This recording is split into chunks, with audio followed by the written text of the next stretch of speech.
Where's my water?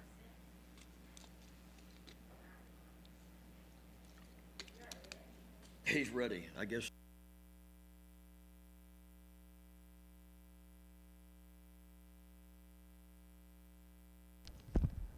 You were ready, but I wasn't. Sorry about that. It wasn't you, it was me. It's always me.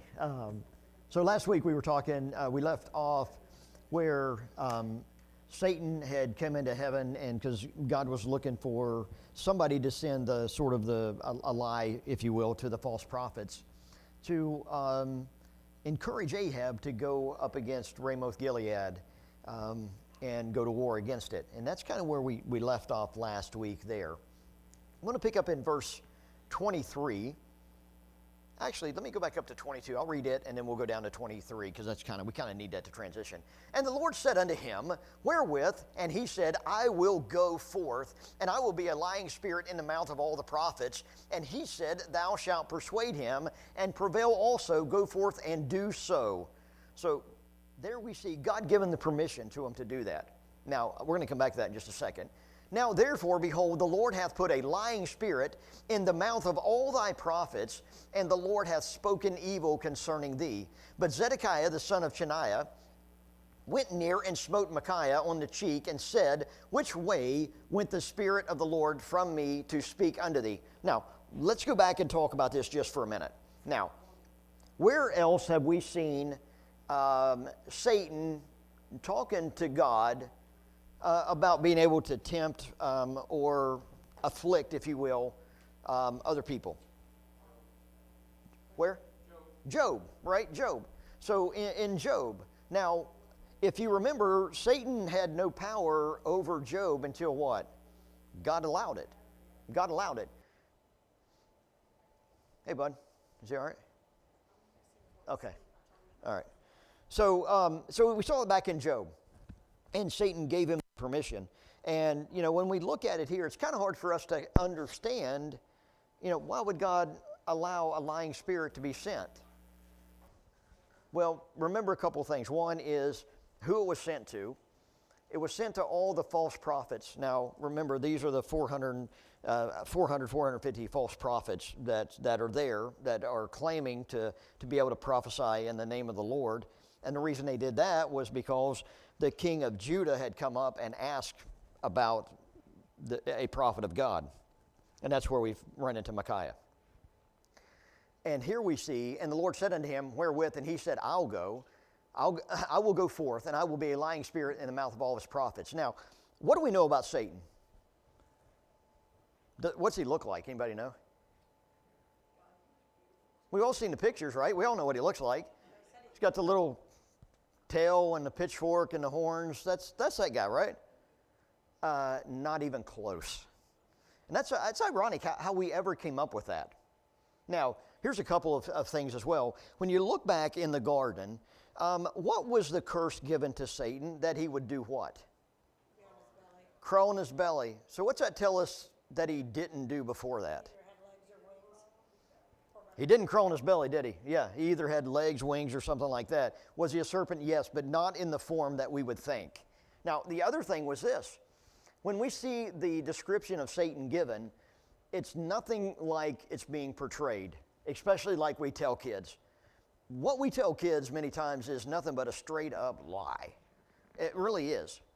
And I found this interesting. I didn't even think about this. I think it was, who's the Christian comedian? No. He did, Tim Hawkins. Tim Hawkins, yeah. He was talking about kids' nursery. What do we typically put on the walls in nurseries? Noah's Ark, right? Think about what that's really saying. Oh, hey, God's going to destroy the whole world. Right? I mean, when you think about it, right? So, he does it much funnier, and he added some stuff to it, but I never thought about it that way. I'm like, that's kind of interesting, isn't it? Yeah, but anyway. So when we think of Satan, and a lot of things we tell kids is not true. Now, is it intentional? No, a lot of it is tradition more than anything. It's tradition. Abraham and Isaac. How is Isaac always portrayed? I mean, literally always portrayed in Sunday school. As what? A little kid. He was anything but that. More than likely in his mid-20s, right? not a little kid at all. And what it does, it really takes away from the whole narrative of the fact that, one, he laid down willingly to be the sacrifice. He could have easily overpowered his dad, who was very elderly at that point, right? Do we do it on purpose? No, it's tradition more than anything. And that's why it's important, like the devil. You know, we portray the devil as this red-horned, pitchfork-wielding, oh, hey, I can pick you out of a crowd. No, it's not that like that at all. Yeah? You know, if you really did, people wouldn't be attracted to him, but he's attractive so that, you know, people will be. Absolutely. You know what the Bible says, how the Bible describes him? He was covered in all manner of precious stones. What's that? Absolutely beautiful. So, you know, what we think of is, oh, wait a minute, Eve saw this snake. How would she ever talk to a snake? First off, I'm never going to talk to a snake. If it is, I'm going to be yelling at it with probably something sharp in my hand doing this. I'm not a snake lover, unless they're on a nice set of boots. I know a lot of people don't like that, but that's a good snake to me. I don't like snakes or spiders, right? Not at all. But anyway, but think about what we're saying. Is Satan, we should be able to pick him out. He should be easily, and we should be able to avoid him. That's not the way Satan presents at all. At all. You know, one, he comes in forms that are absolutely beautiful. We saw it from the very beginning. And here's another thing. You know what Satan was from creation, how God made him? They made him a musical being from the very beginning. And that's why when people look at the kind of music that is played in, quote unquote, all churches, you better be careful. Because Satan absolutely will leverage music where he can. Because that's something he knows and knows very, very well. When you watch a lot of worldly music, watch the reaction of people. Watch them when they're driving. Watch people you can tell who's listening to what music in their cars. Generally, I'm not judging anybody. I used to be right there with them, right? Before I got this good Baptist haircut. Anyway, we can talk about hair. You know what a traditional haircut was for a Jew? They generally would grab it, pull it to the side, and cut it. So it's really almost shoulder length because that's what they could reach. So when they talk about a good Baptist haircut being sort of like this, it's not quite biblically accurate. But anyway, back to where we were. I don't even know where we were, but anyway. So, you know, talking about Satan and being able to pick him out and music, seeing somebody in a car. Watch how music affects them. It's almost hypnotic. They'll get into this rhythmic motion. It just changes their whole demeanor. We were at a Casting Crowns concert. It was a Christmas special, I think. Wasn't it? It wasn't? Winter, well, okay, something like that. It was a winter concert. And there was this one band that came out, and I wouldn't name the band Red, but if I had to, but I guess, maybe I did. The music up to that point actually wasn't bad. This group came out on stage, and they had masks on. And I'm like, what in the world? And the fire started shooting up on the stage, and then they started playing this Christian rock, right? And I looked around, and all these kids just started in this hypnotic, yeah, I mean, we got up and left. I'll be honest, we couldn't stay. We couldn't stay there for that. It was horrible. But anyway, what I'm getting at is this, is Satan, the way we portray Satan is not the way Satan truly is. Satan is extremely, extremely beautiful. He's extremely smart. And music is something he knows very, very well. And it's something he's certainly going to leverage, and he will use it against us. So does it matter what kind of music we listen to? Absolutely. Absolutely. And if you don't think it does, next time you listen to it, film yourself and see how you react to it. See what happens with your body. Chances are you're going to be in this almost hypnotic, rhythmic, subconscious mantra type stuff. I don't know what the word is, but anyway. So here is where we see Satan in heaven, and we know that he can get to heaven because we saw it back in Job. He came there. So does he have access to it today? I assume that he still does. We don't have any evidence in the Bible. Preacher, I don't know of any that says that he doesn't. I assume that he still does. And we know that he makes accusations still against us. So I assume that he's still doing that. I can't imagine, but anyway. So this is where he's sent down to give the lies to the prophets to where they're prophesying. They were telling lies anyway from that perspective. Okay, let's move on. What's going to happen? Now, therefore, behold, the Lord hath put a lying spirit in the mouth of all these thy prophets. Notice he said thy prophets. He's talking about the prophets of King Ahab. And the Lord had spoken evil concerning thee.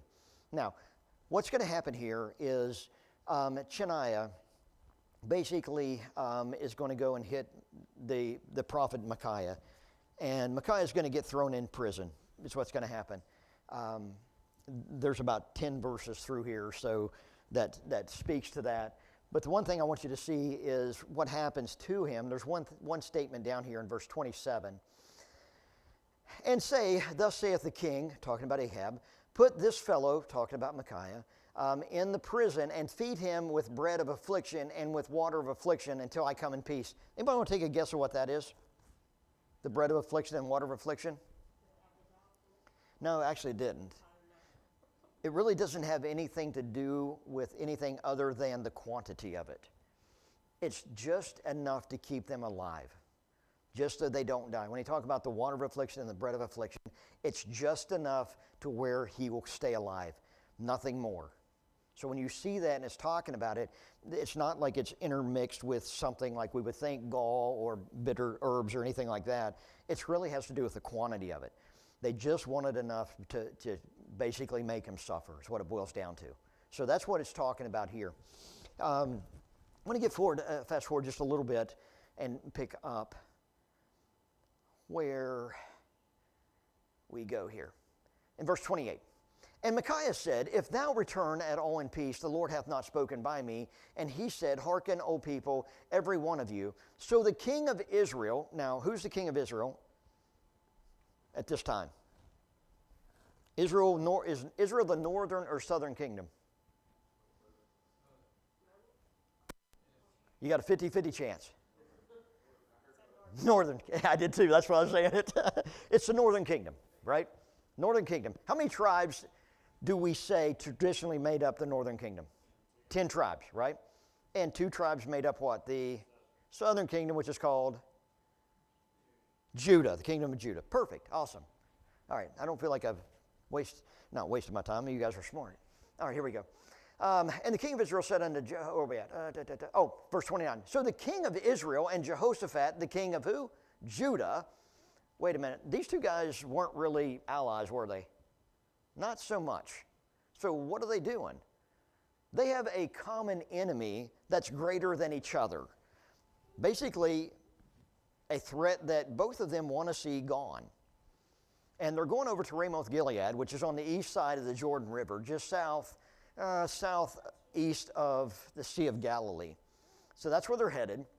They're going to go over there and take out Ben-Hadad, because Ben-Hadad has slowly been creeping over and taking the land east of the Jordan River. And they said, wait a minute, that's not yours, that's ours. Anybody remember which tribe stayed over there? Or I think there was actually 2, but one of them was, what? Half tribe of Manasseh, right? Half of them stayed on the east side of the Jordan River. Actually, there's 2 tribes, I think Manasseh and somebody else, for the life of me, I can't think of who it was. But part of their deal was they had to go and continue to fight until the land was conquered for the other tribes, and then they could go home. They picked the land, well, guess what? You didn't have to fight for it because it was theirs. Pretty smart, but nah, sorry, you're going to go fight anyway. So they still had to go into battle. So what happened here is Jehoshaphat, the king of Judah, had come up to Samaria and talked to Ahab. Now, remember, we're talking generally, it's not directional. It's not north-south. When you see up in the Bible, the vast majority of the time, it's not talking about direction. It's not talking about north. It's not talking about south. It's talking about elevation. Because a lot of times you'll see they said they went up to Jerusalem, but they're coming from the north. It's like, wait a minute, how do you go up to Jerusalem coming from the north? They're going up in elevation. So when you see that in the Bible, they're talking about we're going up to Jerusalem. Jerusalem is pretty high. I had the elevation at one point. I can't remember what it is today. But that's what they're talking about. It's going up in elevation, up and down from that perspective. So they had a common enemy, which is greater than each other. They wanted to kick him out. Does anybody remember the king that Ahab has already beaten twice? What his name was? king of Syria, Assyria, yeah, Ben-Hadad, same guy. They're going up there again. Okay, so, now listen to what Ahab is doing here. This is amazing. I'm going to read this and just think about this. Think about what Ahab is actually saying. And I want to ask you why you think that, but anyway. And the king of Israel said unto Jehoshaphat, the king of Judah, I will disguise myself. I'm going to go in disguise and enter into the battle. But you go in and put on all your royal robes. You go in and put on thy robes. And the king of Israel disguised himself and went into battle. Now, hold on for just a second. Think about this. Ahab said, you know what? I'm gonna dress up as somebody other than the king, right? But why don't you go ahead and dress up as a king? Why do you think he told him that? Who do you think the target's going to be? The king, right? And do you think Ben-Hadad might have a bone to pick with Ahab? Well, yeah, he's already defeated him twice. Now, we know that was by the grace of God. God did it. It wasn't Ahab. Ahab had nothing to do with it, absolutely nothing to do with it, other than he just happened to be there. That was given by God. But do you think maybe Ben-Hadad is going to be looking for Ahab on the battlefield? So this gives us a real good idea of how much Ahab thinks of Jehoshaphat. Basically, he was like a decoy or fodder. He's like, yeah, you go ahead and look like the king because they're going to come after you.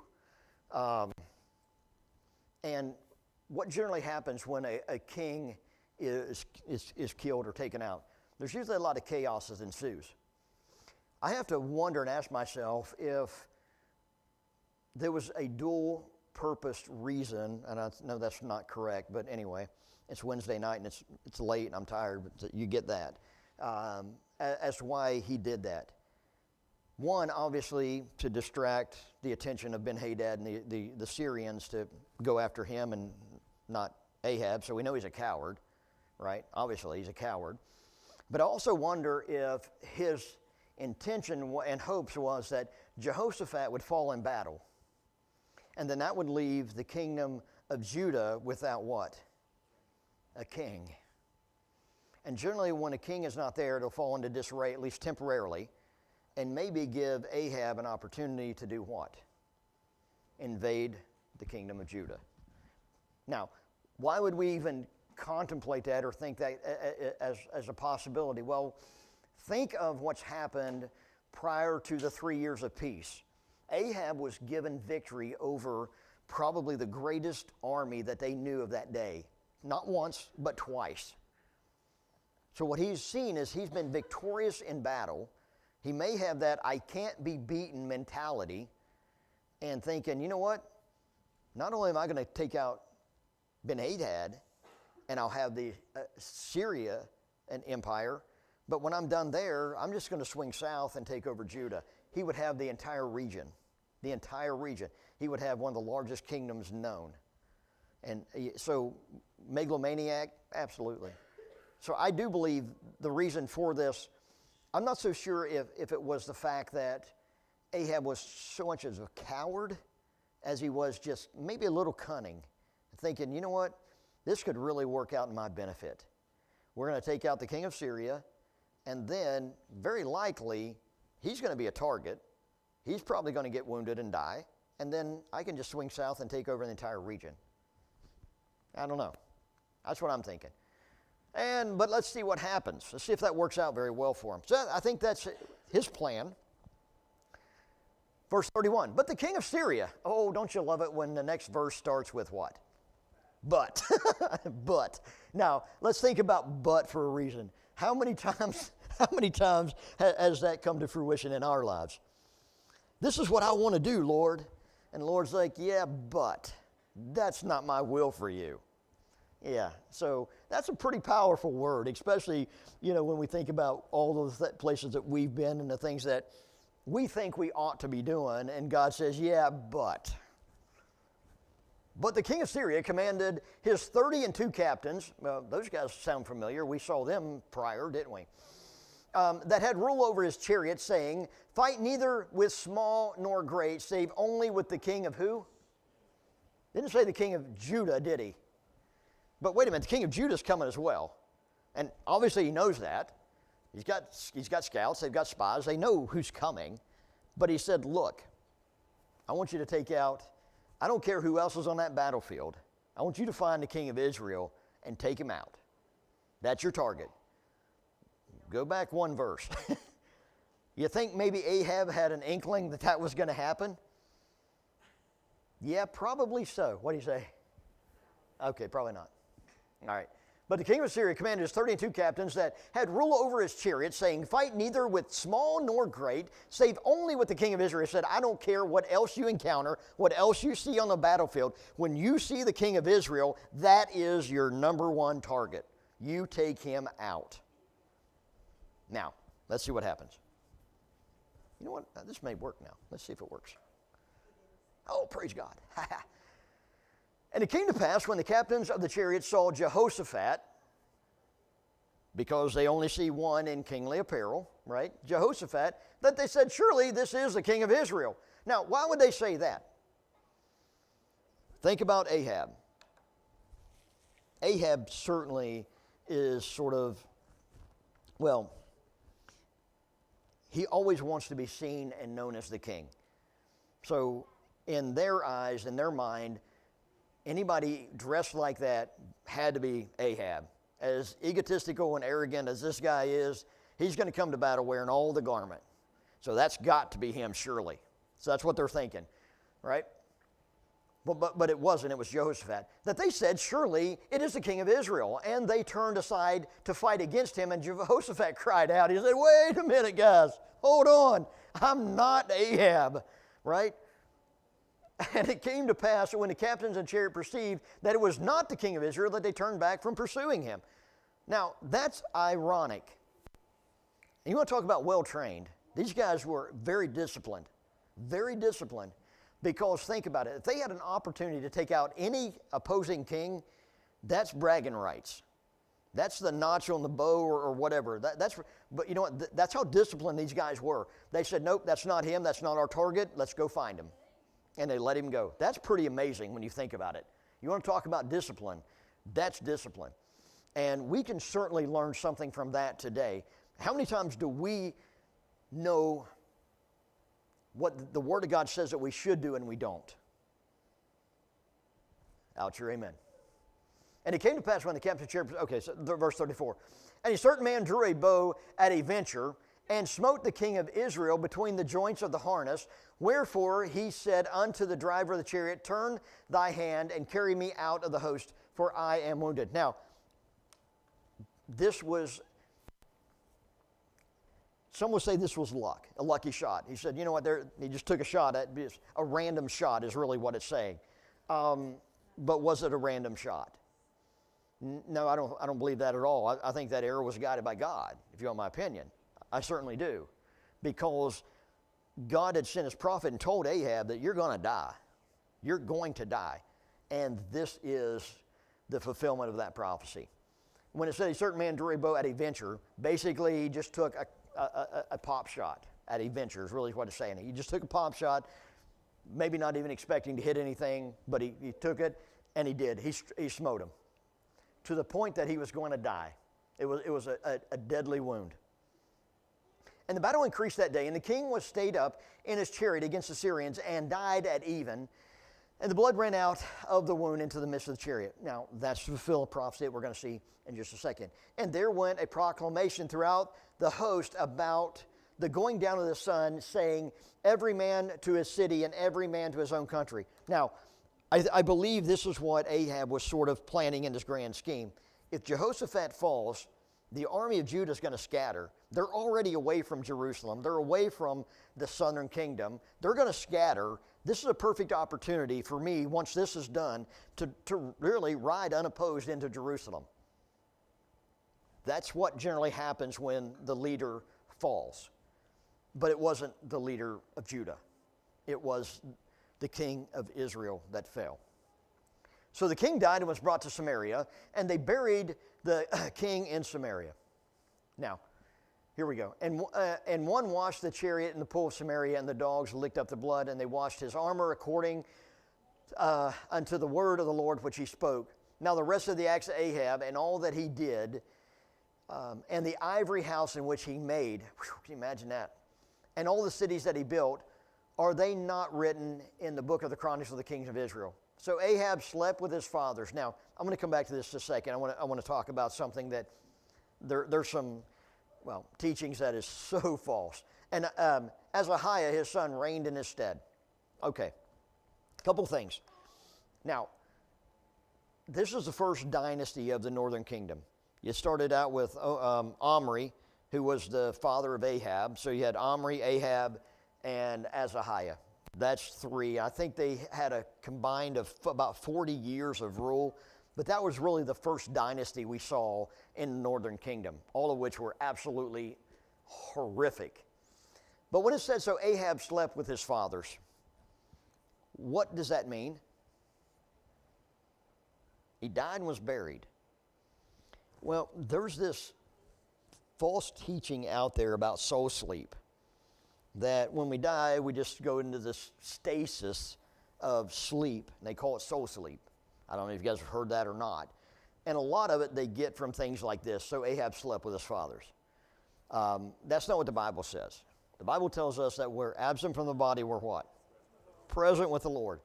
Well, I'm not present with the Lord if I'm asleep somewhere. My soul's asleep in this soul sleep state. So if you hear that nonsense about soul sleep, it makes absolutely no biblical sense. It's where they take stuff out of context and they twist it. You'll see a lot of that. You'll see a lot of that in places that, and for whatever reason they do it, they take it out so they can look different, right? We're the ones that are always right. We're different. That kind of nonsense. Don't fall into that doctrine, or false doctrine. All right, so Ahab is dead. His son Ahaziah is reigning in his stead. We're going to go down here a little bit because this shifts down to the southern kingdom, and I want to get through this because I want to pick back up where Elijah, because that's really what we started our study on, was Elijah. So we're going to come down to verse 51. And Ahaziah, the son of Ahab, began to reign over Israel in Samaria. Now, remember, Samaria the city, not Samaria the region. Samaria the city. The 17th year of Jehoshaphat, king of Judah, and reigned 2 years over Israel. And he did evil in the sight of the Lord. Well, that's amazing. That is absolutely surprising and shocking now, isn't it? His grandfather was absolutely just despicable, evil. His dad was was worse than his grandfather. So how do you think the son's going to be? Worse than him, more than likely. Now, what's that tell us? Be careful about how we raise our children and what they see. Be careful. This old nonsense that we love to say, do as I say, not what? As I do. Y'all know it. Don't be like, I ain't saying anything. Y'all know it. You've heard it, probably said it. We've all said it. But think about what we're saying. Think about that just for a minute. Do as I say, not as I do. What are we telling a kid? What would you do today if somebody told you that? The first thing that's come to our mind is going to be, why don't you want me doing it? There must be some joy in that. Otherwise, why are you doing it, Dad, Mom? You're doing it, so there must be some sort of pleasure in it. But you don't want me to do it. Well, now let's play that forward just a little bit more. Play this out, rather. So we're going to ask a child, let's just pick an age, 8, 9, 10-year-old. We're going to ask them and expect them not to do what either we're not willing to do or we believe we're incapable of doing because we get too much joy out of it or whatever it may be. We're expecting a child to do that. Is that fair? Absolutely not. It's nonsense. So when we hear statements like that, we need not say it. What we should be able to say is, do as I do and do as the Bible tells us.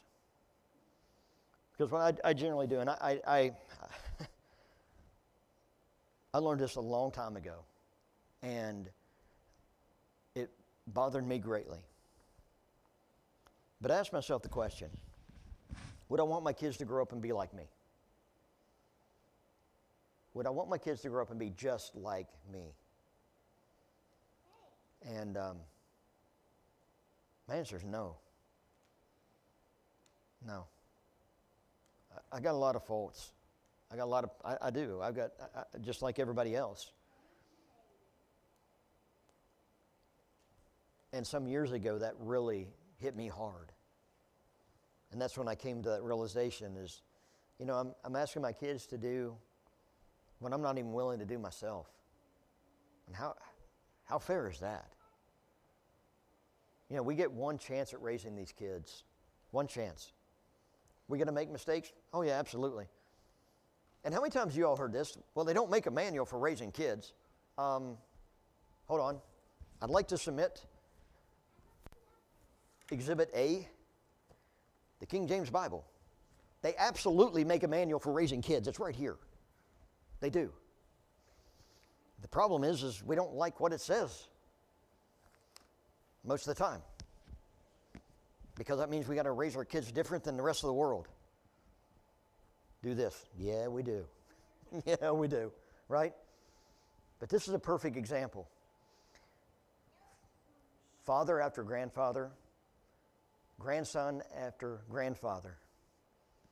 Evil upon evil. How do you think he got that way? Did he just come about it? It's always possible. But here, nah. He saw what Daddy was doing and probably heard what Grandpa was doing. I'm going to be just like them. What if your grandkid said that? I'm going to be just like Grandpa. You did a great job. Mine, I don't want them to be like me.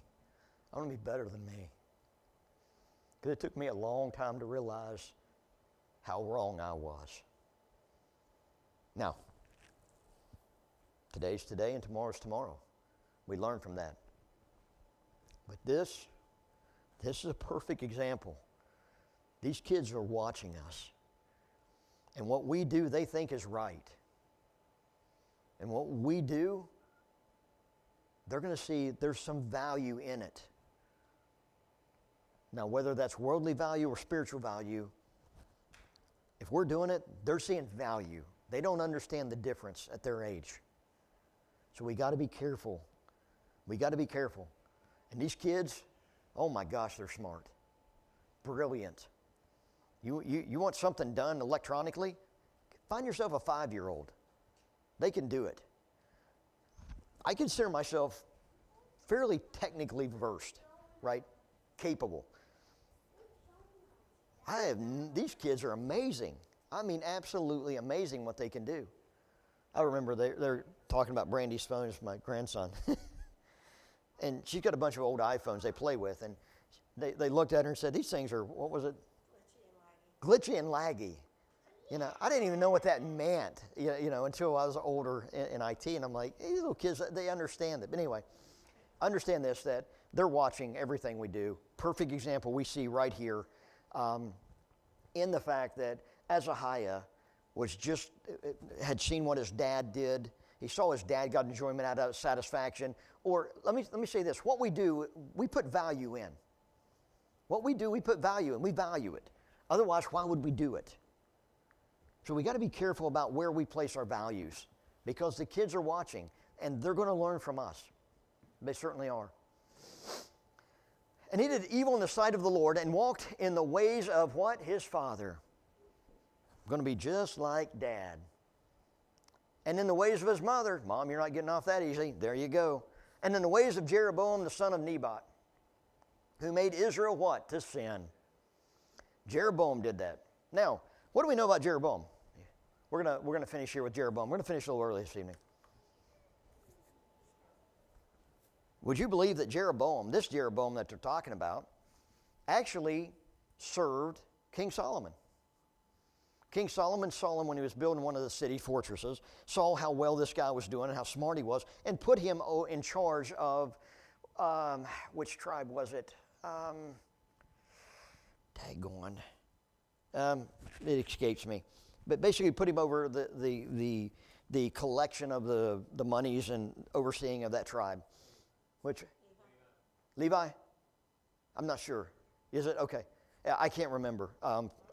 For the life of me, I can't remember which one it was. But anyway, and so he served Solomon, and then one of the prophets came to him and took a piece of cloth and ripped that into 12 pieces and gave him 10 and told him that you're going to be given a kingdom. And from that point on, Solomon didn't like him.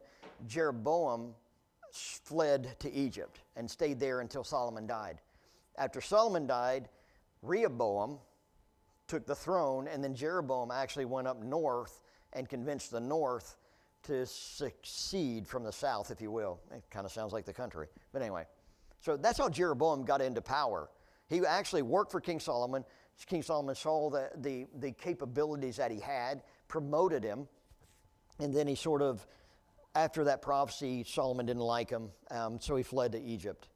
But once he heard that Solomon died and that Rehoboam took the throne, he went up north and was actually elected.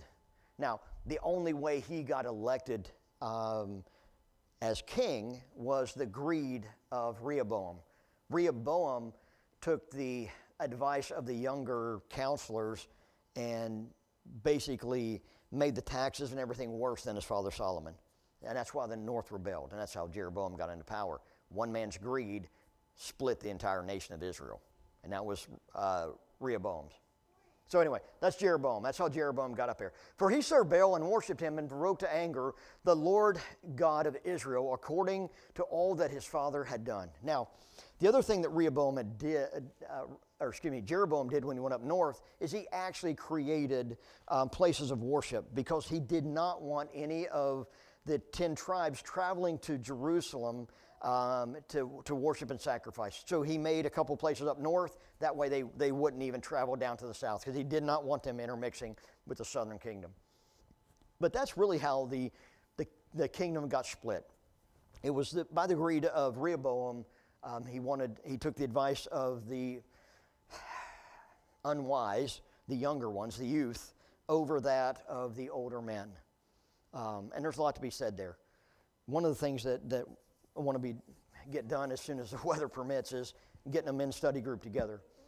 We've got an immense amount of wisdom in this church, and I want to tap into that wisdom. You know, we'd be foolish not to.